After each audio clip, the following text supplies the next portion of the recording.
Hi అండి. అందరూ ఎలా ఉన్నారు? బావున్నారా? సో, ఫస్ట్ వ్లాగ్‌కి మంచి రెస్పాన్స్ వచ్చింది. సో, వ్యూస్ పర్లేదు బానే ఉన్నాయనిపించింది. అందుకనే నేనిప్పుడు సెకండ్ వ్లాగ్ అయితే చేస్తున్నాను. సో, ఇదొచ్చేసి మంగళవారం నైట్ నుంచి బుధవారం మార్నింగ్ వరకు చూపిస్తాను. సో, ఇక్కడైతే నేను టొమాటో అండ్ ఎగ్ కర్రీ చేస్తున్నాను. నేను కొంచెం డిఫరెంట్‌గా చేస్తాను. ఒకసారి ట్రై చేసి చూడండి. ఇలాగ టేస్ట్ చాలా బావుంటుంది. ఫస్ట్ నార్మల్‌గానే తాలింపు పెట్టేసుకొని, అందులోకి కొంచెం అల్లం వెల్లుల్లి పేస్ట్ వేస్తున్నాను. సో, స్టార్టింగ్‌లోనే వేస్తాము. అది కొంచెం వేగాక అందులోకి ఆనియన్స్ అండ్ చిల్లీస్ కట్ చేసి పెట్టుకుంటాం కదా! అవి కూడా వేయాలి. అవి లైట్ పింక్ అయిపోయాక టొమాటో జస్ట్ అట్లా వేసేసి మనం క్లోజ్ చేసేసేయాలి. అప్పుడేంటంటే ఆ హీట్‌కి చాలా చక్కగా మగ్గుతాయి. మనం కలిపేసామంటే అవి అంత చక్కగా మగ్గవు. సో, చూసారు కదా! సాఫ్ట్ అయిపోయాయి. దీంట్లో ఇప్పుడు ఉప్పు, కారం, పసుపు, ధనియాల పొడి నార్మల్‌గా మీరేదన్నా మసాలాస్ కావాలంటే యాడ్ చేసుకోవచ్చు. నేనైతే గరం మసాలా వేయట్లేదు. ఓన్లీ ధనియాల పొడి ఒకటే ఏసాను. ఎందుకంటే నేను ఎక్కువ మసాలాస్ అయితే వాడను. పాప కూడా తింటుంది కాబట్టి. అండ్ ఇలా క్లోజ్ చేసేస్తాము. సో, క్లోజ్ చేసేసాక కొంచెం ఆయిల్ బయటకొస్తుంది అన్న టైంలో మనకు కొంచెం గ్రేవీ టైప్ కావాలి కాబట్టి కొంచెం వాటరేస్తున్నాను. సో, మీకు వద్దు ఇట్లా బావుంది అని అనుకుంటే మీరు అట్లా అయినా ట్రై చేయొచ్చు.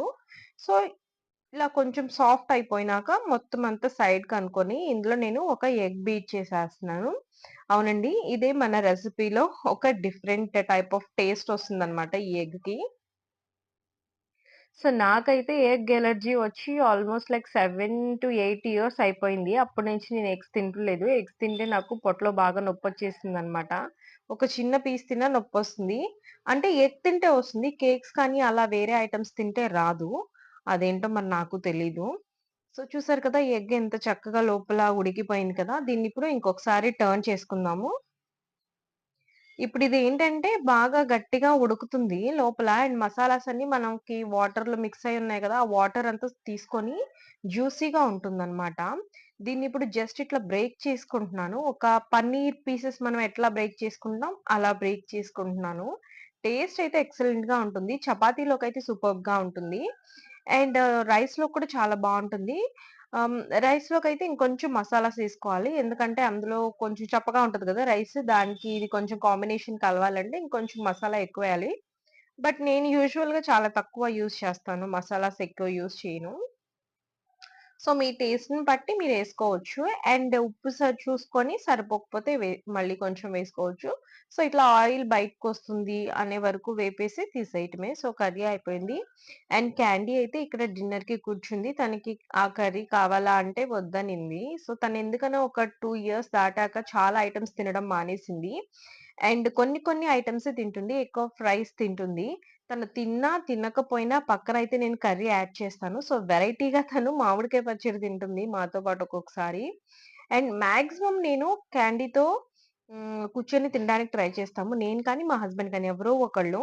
సో, అట్లా డెఫినెట్‌గా చేయాలండి. అప్పుడు పిల్లలు టీవీ కానీ, మొబైల్ కానీ అడగకుండా వాళ్ళకి కూడా ఫుడ్ పెట్టిస్తే వాళ్ళు మనతో కలిసి తింటారు. సో, దోస బ్యాటర్ గూడా వేసేసుకొని పెట్టుకున్నాను. అండ్ మార్నింగ్ ఒక హాఫ్ లీటర్ పాలొస్తాయి. నైట్ హాఫ్ లీటర్ పాలొస్తాయి. సో, నైట్ ఎందుకు తీసుకుంటాము అంటే క్యాండీ పాలు తాగుతుంది. మధ్యలో నిద్ర లెగుస్తుందనమాట ఒక్కొక్కసారి. ఒక్కొక్కసారి లెగుస్తుంది. లేదంటే 2, 3 సార్లు గూడా లెగుస్తది. సో, ఇవతల గిన్నెలో ఉన్నయేమో చిన్న దాంట్లోది పొద్దున పాలనమాట. సో, నేను రాత్రి ఏం చేస్తానంటే క్యాండీ కాసేసాక ఆ పాలు తీసేసుకొని నెక్స్ట్ రోజుకి తోడు పెట్టేస్తాను. అండ్ ఇది వచ్చేసి మా ఎందుకో తెలీదు చాలా ఎక్కువగా ఏడ్చేసిందనమాట. ఎర్లీ మార్నింగే లేచింది. 5, 5:30కి లేచింది. ఒక్కొక్కసారి పిల్లలు చాలా క్రాంకీ అయిపోతారండి. ఊరికే ఏడుస్తూ ఉంటారు ఏదో గుర్తు తెచ్చుకొని. సో, అందుకని మా హస్బెండ్ బయటికి తీసుకెళ్తే తనతో ఒక బిస్కెట్ ప్యాకెట్ కొనిపించుకొచ్చుకుంది. సో, పిల్లలు అలా క్రాంకీగా ఉన్నప్పుడు మనం కొంచెం దగ్గరికి తీసుకొని ఓదార్చుకోవాలి. సో, ఇరిటేట్ అయిపోయి ఇది చేసుకోకూడదు. సో, నేనైతే బేసికల్‌గా ఎక్కువ షుగర్స్ కానీ, బిస్కెట్స్ కానీ ఇట్లాంటివి చాలా తక్కువ అస్సలు పెట్టను. అంటే మంత్‌లో ఒక బిస్కెట్ ప్యాకెట్ 1, 2 కన్నా ఎక్కువ ఇయ్యము. అది కూడా ఎప్పుడు అంటే చాలా ఎక్కువ క్రాంకీగా ఉన్నప్పుడు. సో, పెరుగు తోడయిపోయింది. నేను దాన్ని లోపల పెట్టేసాను. అండ్ చట్నీకైతే పల్లీస్ ఉన్నాయి కదా! అవి డ్రై రోస్ట్ చేసుకున్నాను. అండ్ కొబ్బరి ఎక్కువగా యూజ్ చేస్తాను. కొబ్బరి చాలా మంచిదండి. సో, యూజ్ చేయండి. అండ్ నేను డైట్ చేస్తున్నాను కాబట్టి, నా డైట్ కోసం కూడా పచ్చి కొబ్బరిని చాలా ఎక్కువగా యూజ్ చేస్తూ ఉంటాను. అండ్ మీకు ఇప్పుడు ఒక చిన్న టిప్ చెప్తాను చూడండి. చాలా మంది కొబ్బరి తీయడానికి చాలా కష్టపడుతూ ఉంటారు కదా! సో, చాలా ఈజీగా వచ్చేస్తదనమాట ఇట్లా చేస్తే. ఇది మీరెప్పుడన్నా ఫాలో అయ్యి చూడండి. ఎప్పుడు వంట చేసినా వెంటనే నేనైతే పొయ్యి క్లీన్ చేసేసుకుంటాను. ఈజీగా ఉంటది. చూడడానికి కూడా నీట్‌గా ఉంటదని. సో, ఇట్లా మనం ఫ్లేమ్ ఆన్ చేసి దాని మీద కొబ్బరి చిప్ప పెట్టేస్తే, అది కొన్ని ఒక 1 మినిట్, 2 మినిట్‌కంతా ఏంటంటే ఇట్లా బ్రేక్ అయినట్టు కొంచెం అంటే కొబ్బరి లేచి వస్తున్నట్టు చూసారు కదా! ఇక్కడ చూపిస్తున్నట్టు విడిపోతుందనమాట. ఆ టైంలో ఆపేసుకొని కొంచెం చల్లారినాక మనం ఇట్లా ఏదైనా స్పూన్ పెట్టి ఊరికే ఇట్లా అంటే చాలు చాలా ఈజీగా వచ్చేస్తుంది. పచ్చి కొబ్బరిని అలాగే స్పూన్‌తో తీయాలంటే చేతుల్లో పొడుచుకుంటూ ఉంటుంది. సో, చాలా కష్టం అనిపిస్తుంది. నాకు ఈ టిప్ తెలిసినప్పటి నుంచి నాకైతే చాలా ఈజీగా ఉంటుంది. ఎన్ని చిప్పలైనా మనం అసల చాలా ఈజీగా తీసేయొచ్చు. అండ్ ఇంకొక అడ్వాంటేజ్ ఏంటంటే దీనికి చిప్ప మీద నల్లగా ఇది ఉంటుంది కదా! లేయరు అది కూడా చాలా తేలిగ్గా వచ్చేస్తుంది. మనం గనక ఇలా చేసుకుంటే. సో, చూసారు కదా! చిప్ప చిప్ప ఊడొచ్చింది. చాలా ఈజీ. అండ్ ఇక్కడ పల్లీ చట్నీ కోసం నేనైతే కొంచెం ఏపుకొని పెట్టుకున్నాం కదా పల్లీలు, అవన్నీ తీసుకుంటున్నాను. అండ్ పచ్చిమిర్చి కొంచెం తక్కువేస్తాను. ఎందుకంటే చట్నీ, క్యాండీ కూడా తింటుంది కాబట్టి. నేనేం చేసినా ఇంట్లో వాళ్ళకి, క్యాండీకి సేమే చేస్తూ ఉంటానండి. ఎందుకంటే నేను 2 రకాలేమి చేయను. సో, కాకపోతే కర్రీస్ వచ్చేటప్పటికి క్యాండీకి సెపరేట్‌గా చేస్తూ ఉంటాను కొన్ని కొన్ని సార్లు. కొన్ని సార్లని చెప్పే కన్నా 2 ఇయర్స్ వచ్చేదాకా నేనేది పెడితే అది తినింది. 2 ఇయర్స్ దాటిన వెంటనే తనకి టేస్ట్ ఇంకా బాగా అర్థమవుతుంది కాబట్టి, తను కొన్ని టేస్ట్‌లు మాత్రమే ప్రిఫర్ చేస్తుంది. సో, దాన్నే నేను రొటేట్ చేసి పెడుతూ ఉంటాను. అండ్ ఇప్పుడు ఇందులో కొంచెం సాల్ట్ అండ్ కొంచెం జీలకర్ర వేసుకొని మిక్స్ చేసేస్తున్నాను. కొంతమందయితే దీంట్లో చిన్నులపాయ కూడా వేస్తారు గ్యాస్ రాకుండా ఉంటదని. సో, చట్నీ అంతా బౌల్‌లోకి తీసుకొని తాలింపు ముందే వేసి పెట్టుకున్నాం కదా! సో, అదేసేస్తున్నాను. అండ్ హస్బెండ్‌కి అందరం చాలా ఎర్లీగా లేసాం. క్యాండీ వల్ల 5కే లేసేసామనమాట. తను చాలా క్రాంకీ అయిపోయింది కదా! సో, అండ్ మేము డిన్నర్ కూడా ఎర్లీ డిన్నర్ చేసేస్తాం. 8, 8:30 కల్లా మా డిన్నర్ అయిపోతుంది. అందుకని తనకి ఆకలిగా ఉంది అనంటే ఫస్ట్ తనకి పెట్టేసాననమాట. సో, ఎప్పుడైనా సరే ఇంట్లో వాళ్ళ నీడ్స్ అయిపోయాక మనం పూజలు అలాంటివి చేసుకుంటే ప్రశాంతంగా చేసుకొనిస్తారు మనల్ని. లేదంటే తిడుతూ ఉంటారు. తిడతారు అంటే మరంతే కదండీ! ఆకలేసినప్పుడు తినటానికి ఏమీ లేకపోతే ఎంత కోపమొస్తుంది. నాకైతే చాలా ఇరిటేషనొస్తుంది. సో, తనేం చేసింది బ్రష్ తీసుకొచ్చుకుందనమాట. కొంచెం పేస్ట్ వేసేసి ఇస్తే తను బ్రష్ చేస్తుంది. సో, మాక్సిమం తింటుంది పేస్ట్‌ని. అందుకే చాలా తక్కువ వేస్తాను నేను. సో, తను రుద్దుతుంది బాగా అంటే అంత బాగేం తను చేయలేదు. బట్ నేనేం చేస్తానంటే తనకి నోరు క్లీన్ చేసేటప్పుడు మళ్ళీ ఒకసారి చేపిస్తాను. అండ్ దాని తర్వాత నేనైతే స్నానం చేసేసొచ్చి ఇంకా పూజ చేసుకుంటున్నాను. సో, నాకు పనమ్మాయి ఉందనమాట. అంట్లు, బట్టలు బయట ఊడ్చడం అదంతా తనే చేస్తుంది. అండ్ బయట బాగా వాన పడుతుంది కదా! అందుకని బట్టలవేమి లేవు. అందుకని ఈరోజు తనే ఇల్లు ఊడ్చి తుడిచింది. సో, నాకు ఈజీ అయిపోయిందనమాట పని. సో, ఎవరికన్నా నిత్య పూజ విధానం కావాలి అని అనుకుంటే నాకు కామెంట్ చేయండి. నేనొక వీడియో చేస్తాను. ఆహ్, నేను పర్వాలేదు కొంచెం బానే చేస్తాను. మీకు కూడా హెల్ప్ అవుతుంది. అండ్ ఇదొచ్చేసి నా బ్రేక్‌ఫాస్ట్ అన్నమాట. నట్స్, చట్నీ అండ్ ఒక క్యారట్ అండ్ ఆనియన్ దోస వేసుకున్నాను నేను. ఒకే ఒక దోస తింటున్నాను. మీరెవరైనా నా వీడియోస్ ఫస్ట్ నుంచి ఫాలో అయ్యేవాళ్ళైతే గమనించారా? కొంచెం తగ్గినట్టు అనిపిస్తుందని కదా! నా ఫేస్ చాలా బ్లోటింగ్‌గా ఉండేదప్పుడు. ఇప్పుడు లేదు అంత ఎక్కువ. అండ్ చూసారు కదా! ఇక్కడ తనని నేను ఎంగేజ్ చేస్తాననమాట. ఎలా చేస్తానంటే టీవీ పెట్టకుండా బ్రేక్‌ఫాస్ట్ చేసేటప్పుడు ఎంగేజ్ చేస్తాను. అండ్ వాటర్ తీసుకొని రా అమ్మా అంటే వాటర్ తీసుకొచ్చి ఇచ్చింది. పిల్లలకి మాక్సిమం పనులు చెప్తూ ఉండండి. అంటే వాళ్ళు చేయగలిగిన పనులు చెప్తూ ఉండండి. అయ్యో! చిన్న చిన్న పిల్లలతో ఏం చేపిస్తాము అని అనుకోకండి.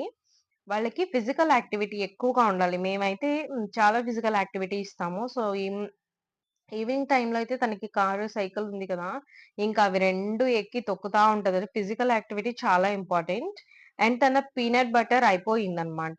సో, ఇంతకుముందు ఆల్రెడీ నేను రెసిపీ షేర్ చేశాను. ఈ పీనట్ బటర్ చాలా మంచిదండి. పీనట్ అని చెప్పేదానికన్నా డ్రై ఫ్రూట్స్ బటర్ అని చెప్తాను. సో, ఫుల్ వీడియో కావాలి అనంటే నా ఛానెల్‌లో ఉంది. బట్ ఇక్కడ కూడా నేను ఇన్ షార్ట్ చూపిస్తున్నాను. కొలతలు మీరు చూసుకోవచ్చు. 1 కప్ పల్లీలకి బాదం పప్పు అండ్ జీడిపప్పు హాఫ్ హాఫ్ కప్ ఏసాను. అండ్ ఒక 5-6 వాల్‌నట్స్ ఏసాను. అండ్ మిగతా సీడ్స్ నేనేమేస్తున్నానో అన్నీ కూడా 2 టేబుల్ స్పూన్స్ ఏస్తున్నాను. సో, వీటన్నిటిని బాగా రోస్ట్ చేసుకోవాలనమాట. రోస్ట్ చేసుకుంటే ఏంటంటే, ఇవి స్టోరేజ్ ఉండటానికి బాగా ఉపయోగపడుతది. వెయిట్ గెయిన్ అవ్వాలి అని అనుకుంటున్న పిల్లలు, లేకపోతే బ్రెయిన్ డెవలప్‌మెంట్ కోసం, మజిల్ స్ట్రెంత్ కోసం, వీక్‌నెస్ లేకుండా ఉండాలి అనన్నా కూడా ఇది చాలా బాగా ఉపయోగపడుతుంది. ఇది ఇడ్లీ, దోస నేనైతే బ్రెడ్‌లోకి ఎక్కువిస్తాను. లేదంటే రోజు 2 స్పూన్లు తనే తీసుకొని తినేస్తుంది. ఇవన్నీ కూడా లో ఫ్లేమ్‌లో పెట్టుకొని బాగా రోస్ట్ చేసుకోవాలి. చిటపట అంటూ ఉంటాయి. కొంచెం కలర్ మారాక మనం వీటన్నిటిని ఫస్ట్ పల్లీలేపుకొని పెట్టుకున్నాం కదా! ఆ ప్లేట్‌లో వేసుకొని కొంచెం ఆరపెట్టుకుంటే సరిపోతుంది. తర్వాత వీటిల్ని మిక్సీ వేసుకోవాలనమాట. సో, ఆరిపోనివ్వాలి వీటిల్ని చక్కగా. చూసారు కదా! ఇంకా మీరు ఆల్‌మోస్ట్ నేను అన్ని డ్రై ఫ్రూట్స్ అయితే యాడ్ చేశాను. So, instead of peanut butter నేను డ్రై ఫ్రూట్ బటర్ అని చెప్పొచ్చు దీనికి. అందరూ వెయిట్ గెయిన్ ఫుడ్ చూపించండి అని అడుగుతున్నారు. వెయిట్ గెయిన్ ఎందుకు అవ్వాలండి? ఏ ఏజ్‌కి ఎంత వెయిట్ ఉండాలో అంత వెయిట్ మెయింటైన్ చేస్తే సరిపోతుంది. నేను ఎందుకు ఇలా చెప్తున్నానంటే వెయిట్ గెయిన్ అయిపోతే పిల్లలు చాలా లేజీ అయిపోతారు. యాక్టివ్‌గా ఉండరు. మేమైతే ఎప్పుడన్నా క్యాండీ బాగా లావయిపోతుంది అనిపిస్తే డైట్ మార్చేసి మళ్ళీ తనని నార్మల్ దీనికైతే తీసుకొచ్చేస్తాము. సో, వెయిట్ గెయిన్ అంటే అనవసరంగా ఫుడ్ పెట్టి పిల్లల్ని లావు చేయకూడదు. ఇదే సైన్స్ చెప్తుంది. అండ్ నా ఒపీనియన్ కూడా ఇదే. అగైన్ అదంతా మీ ఇష్టం అనుకోండి. బట్ పిల్లలెప్పుడు యాక్టివ్‌గా ఉండాలి, చలాకీగా బాగా ఆడుతూ ఉండాలంటే, మనం వాళ్ళ ఏజ్‌కి ఎంతైతే కావాలో అంత వెయిట్‌నయితే మెయింటైన్ చేస్తే సరిపోతుంది. అండ్ అండర్ ఏజ్ ఉంటే మాత్రం కంపల్సరీ అప్పుడు వెయిట్ గెయిన్ ఫుడ్స్ అయితే ట్రై చేయొచ్చు. సో, ఇక్కడ స్నానం చేసేసొచ్చింది తను. రెడీ అయిపోతుంది.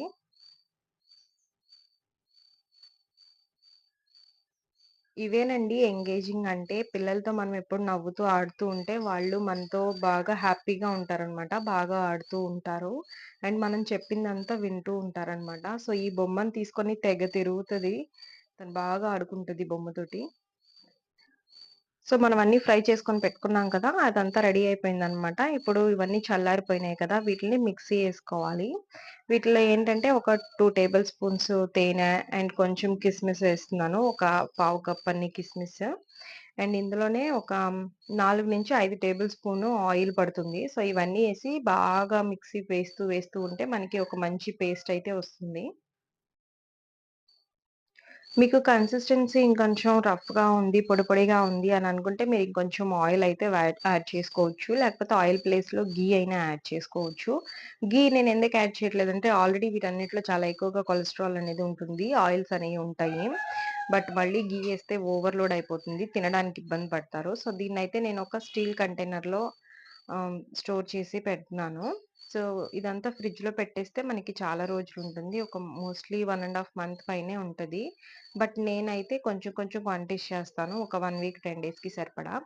సో, ఎర్లీ మార్నింగ్ లేచింది కాబట్టి 10:30, 11 కల్లా పడుకొని పోయింది ఈరోజు. సో, ఇదేనండి వ్లాగు. వ్లాగ్ నచ్చితే లైక్ చేయండి, షేర్ చేసుకోండి, సబ్స్క్రైబ్ చేయండి.